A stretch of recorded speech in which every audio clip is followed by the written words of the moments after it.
Hello again. Hopefully you can see at this angle what I'm doing with the, I'm going to use the turning saw here, which is, I like a lot. It's like an oversized coping saw with a very thin blade that you can turn as you're cutting.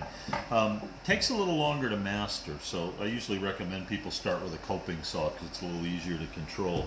So what we've done, I'll pull this right out of here so you can see it. So we've cut two sides of two tails, and what we have is these where pins go in between these two tails we have to cut out, and I'm calling that wasting, so wasting the pin. And so what I'm going to do is I'm going to use this turning saw to cut that out. I'm not going to say too much about it, just do it. I'm trying to be careful to stay inside the lines here.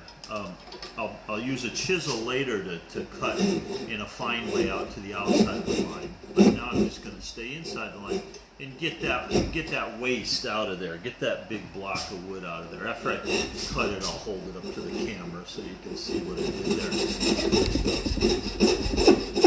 So there again, I have a very light hold on the saw, as if I was holding my grandmother's china and didn't want to break the handle off. I don't have much pressure at all. If you put much pressure on a saw like this, you'll break the blade pretty easily. I'm going to mention one thing here too.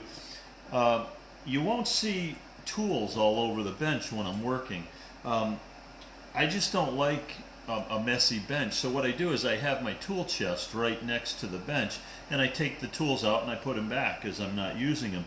As you're learning something new, it can be hard and confusing enough without having piles of crap falling off the bench every time you turn around. So I just encourage you to take your time and put your tools away and keep everything pretty well organized, to just kind of keep your mind quiet and not get in the chaos of learning something new. So can see what we did here. So I didn't cut exactly down to the bottom of this because I'm going to trim that with a chisel, and I didn't want to take a chance on cutting too far down. So we'll trim these out with a chisel in the next video.